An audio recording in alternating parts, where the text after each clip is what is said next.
መስጂዱን አቃጠሉት። ከሰሞኑ በኢራን በነበረው ተቃውሞ በዋና ከተማዋ ቴህራን የሚገኘው ትልቁ መስጂድ ሻሃዳ መያዝ ትፈልጊያለሽ ነው? አልገባኝም። አዎ ማሻአላህ።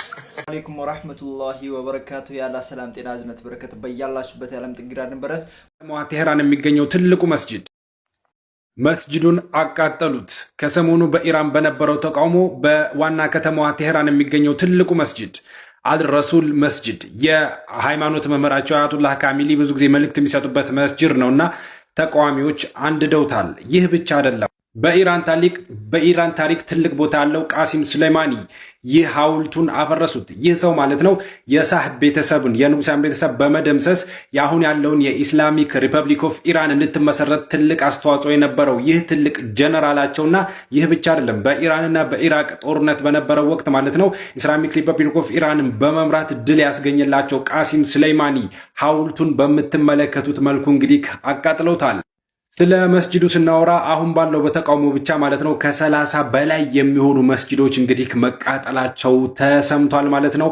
ብዙ ኢራናውያንም በቪዲዮ ላይ እንደተሰማው ከሆነ አሁን ላይ የኢስላማዊ መንግስት በቃን እያሉም ይገኛሉ ማለት ነው። እንግዲህ በተለይ የዚህ መስጂድ መቃጠል የዚህ ጀነራል ሐውልት መቃጠል አሁን ላይ ማለት ነው ተቃውሞ ምን ያክል ደረጃ እንደደረሰና አሁንም ቢሆን ቶሎ ካልተቆጣጠሩት የኢራን መንግስት ማለት ነው ወደ አስከፊ ደረጃ እንደሚሄድ እየተነገረ ነው። እስካሁን ባለው መረጃ 40 ሰዎች ሲሞቱ ከ2 ሰዎች በላይ ታስረውበታል ተብሏል ማለት ነው። የሟቾች ቁጥር በዚህ የሚቀጥል ከሆነም ሊጨምር ይችላል ተብሏል። አዳዲስ መረጃ ካለ አብረን የምናየውናል። ለተመሳሳይ መረጃ የፕላስ ምልክቷን መጫናችሁን አትርሱ። መስጂዱን አቃጠሉት። ከሰሞኑ በኢራን በነበረው ተቃውሞ በዋና ከተማዋ ቴህራን የሚገኘው ትልቁ መስጂድ አልረሱል መስጂድ የሃይማኖት መምህራቸው አያቱላህ ካሚሊ ብዙ ጊዜ መልእክት የሚሰጡበት መስጂድ ነውና ተቃዋሚዎች አንድደውታል። ይህ ብቻ አይደለም። በኢራን ታሪክ ያው ከእንግዲህ እንደሰማችሁት ነው ኢራን በጣም ውጥንቅጥ ውስጥ ገብታለች። በጣም ትልቅ ችግር ውስጥ ገብታለች። አንዳንድ ወገኖቻችን ወይም አንዳንድ ወንድሞቻችን አላችሁ ኢራን በጣም እስላማዊ ሀገር ለእስልምና በጣም ትልቅ ፍቅር ያላት የሚመስላችሁ ሰዎች፣ ነገር ግን ኢራን ውስጥ ያሉት እስላማዊ ወይም እስላምንን የሚሉ ሰዎች ሺአ ናቸው። እነዛ ደግሞ እስልምናን በጣም ይጠላሉ፣ ማለት የኛን ሱንይን ይጠላሉ። ሳዑዲና ኢራንም ለአመታት ያክል ጠላቶች እንደነበሩ ስንቶቻችሁ ታውቃላችሁ? በዚህ ምክንያት በሺአና በሱኒ ምክንያት ጋር ተያይዞ በጃዙር ወይም በሌላ በሶሪያ በየመን በተለያዩ ሀገራቶች ላይ ኢራንና ሳዑዲ ጠላት እንደነበሩ መረጃዎች ያሳያሉ። አሁን ላይ ዝም ቢሉም ነገር ግን ውስጥ ለውስጥ ጠላት ናቸው። ብቻ አላህ Subhanahu Wa Ta'ala ከእንግዲህ ትክክለኛውን ነገር ያውቃልና እሱ ትክክለኛውን ነገር ይፍረደው። ከባድ ነው ለመወሰንም። በዚህኛውም ስንሄድ ጠላት ናቸው፣ በዚህኛውም ስንሄድ ወዳጅ ናቸው። የጠላት ወዳጅ ነውና ነገሩ እንደዛ ስለሆነብን ነው እንጂ ኢራኖች ለኛም እንደማይጠቅሙን ማወቅ ይኖርብናል። ይሄ ዶክተር አሳ ወደ አዳኝ አውሬዎች አፍ በድፍረት ይገባል። አውሬውም ለራሱ ጥቅም ሲል ዝምታን ይመርጣል። እንዴት ከተባለ ከሰውነቱ ላይ ጥገኛ ተዋሲያንን፣ የሞቱ ቆዳዎችን እንዲሁ ቁስሎችን በመብላት ያስወግድለታል። በዚህም ስምምነት አንደኛው ጤናውን አንደኛው ደግሞ ምግቡን ያተርፋል። ይሄ አላህ ያስተማራቸው ተአምር የሆነ የጋራ ጥቅም ነው። እኛ ደግሞ እስቲ ሱብሃንአላህ በሚለው ቃል ኮሜንቱን እንምለው። ወሰላሙ አለይኩም። ሱብሃንአላህ እንዳያችሁት ነው። ከእንግዲህ ይሄ የአላህ Subhanahu Wa Ta'ala ተአምር ነው። ማንም ቢሆን የሚበላ ነገር አፍ ውስጥ ገብቶለት ዝም አይልም። ነገር ግን አላህ Subhanahu Wa Ta'ala ተአምሩ ሲሆን የአላህ Subhanahu Wa Ta'ala ተአምር ስለሆነ ብቻ ውስጥ ገብተው የሚጸደውን አጽድተው ይወጣሉ። የራሳቸውን ምግብ አግኝተው እነዚህኞችም ጥቅም አግኝተው ይወጣሉ። ይህን እንዲግባቡ የሚያደርጋቸው የአላህ Subhanahu Wa Ta'ala ተአምር ብቻ ነው፣ ሌላ ምንም ነገር አይደለም። ሻሃዳ መያዝ ትፈልጊያለሽ ነው? አልገባኝም። አዎ ማሻአላህ ማሻአላህ ማሻአላህ ማሻአላህ ማሻአላህ አላሁ አክበር አላሁ አክበር። በጣም ደስ ይላል። እሺ ማን ያስይዝሽ? ምረጭ እና ከሶስት አንዳችን ማን ያስይዝሽ? ምረጭ። አረ ማንም ያስይዘኝ በቃ። ከዚህ በላይ እኔ እንጃ መጠበቅ የሚያስፈልግ አይመስለኝም። እዚህ ጋር በሳት ነው እየተጫወትን ያለ ነው ይመስለኛል።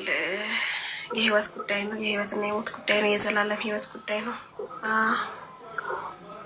በቃ ማሻአላህ ከዚህ በላይ ምን መጨመርም አያስፈልግም። እሺ ባለፈው ኢምሩ አትጀምሬ ሻሃዳ መጀመሪያው ከሻሃዳ እሺ ለማንዴ ከዛ በኋላ ትነግሪናለሽ።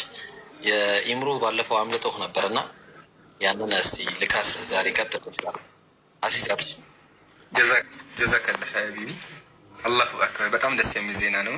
ሊሊ ያው ሻሃዳ አስቸኳይ ስለሆነ ኢንሻአላህ ሻሃዳ ነው እና እህቶቻችን ፊት ለፊት ያላችሁ እያዳመጣችሁ ያላችሁ እህቶቻችን እባካችሁ ማለት በቃ መቼ እንደምንሞት አናውቅም። እንዴት ሳስበው እኔ እዚህ እየሰማሁ እየተማርኩ ጸጥ ብልስ ምን ማረጋገጫ የለኝም።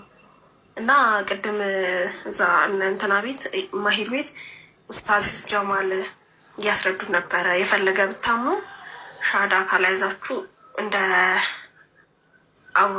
አቡ ጣሊብ እንደ አጎታቸው እንደ መሐመድ ነብዩ መሐመድ አጎት እንትን ነውና እንደዛ ነው የምንሆነው፣ አይታወቅም። እና መሞት ላይ እየመሰለኝ ነው፣ ጸጥ ብል እየመሰለኝ ነው እዚህ ጋር ሳልይዝ እና እባክህ አሁን ነው ወደ ሻሃዳ ንግባና እሺ እንቀጥላለን። እሺ እኔ የሚለውን ተከትለሽ በይ። እሺ እሺ ኡስታዝ ያሉ ነው። ወአለይኩም ሰላም። እሺ አሽሃዱ አላ ኢላሃ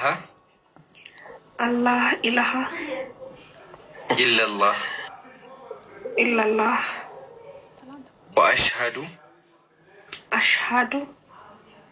አነ ሙሐመደን አብዱሁ ወረሱሉ አላሁ አክበር አላሁ አክበር አላሁ አክበር አልሐምዱሊላህ። አሁን ደግሞ በአማርኛ እንበለው። ከአላህ በስተቀር በሐቅና በእውነት የሚመለክ አምላክ እንደሌለ እመሰክራለሁ። በሐቅና በእውነት የሚመለክ አምላክ እንደሌለ እመሰክራለሁ። ነብዩ መሐመድም የአላህ ባሪያና መልእክተኛ መሆናቸውን እመሰክራለሁ።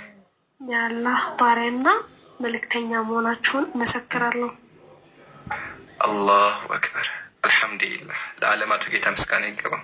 አልሐምዱሊላህ። ለምን የሚለው የለም። ኢንሻአላህ ሊልዬ ጊዜ ሳይፈጅብሽ ከጨለማው ያወጣሽ አምላክ ምስጋና ይገባው። በጣም ደስ ብሎኛል። ደስታዬን ገለጻችን ግን አንድ ወንድሞች ነገውና ኢንሻአላህ በኋላ እናገራለሁ።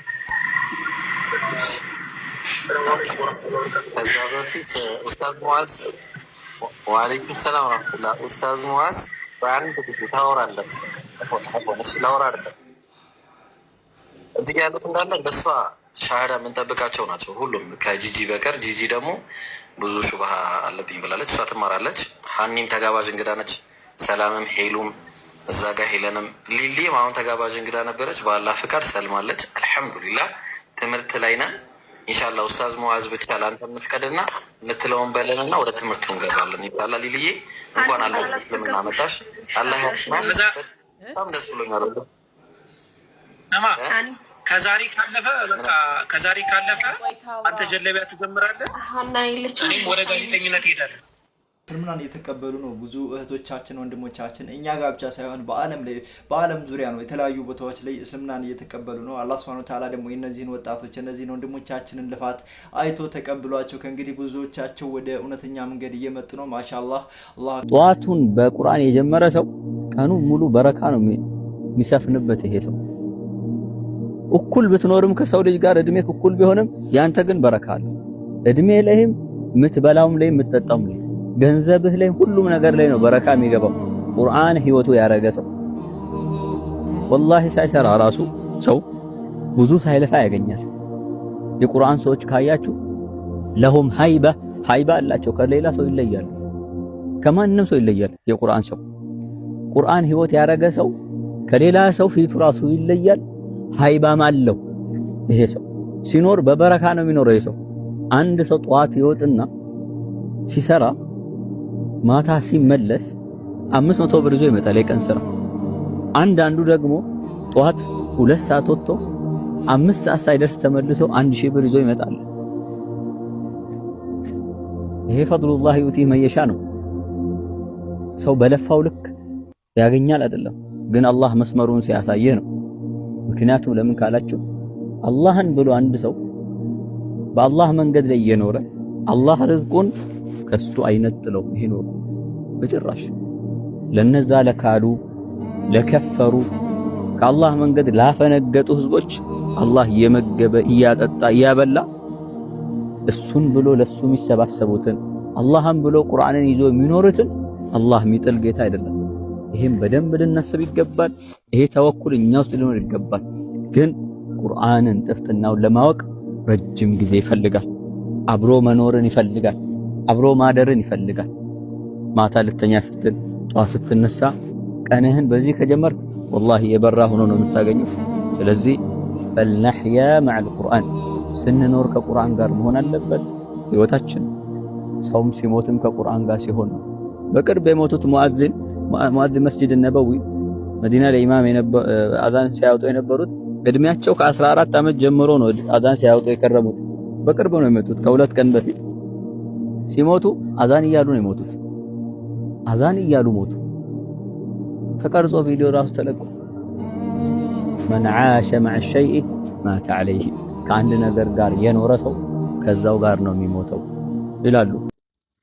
ማሻአላህ ከእንግዲህ አላህ ሱብሓነሁ ወተዓላ ከቁርአን ጋር ያቆራኝን፣ ከቁርአን እንዳንርቅ ይጠብቀን።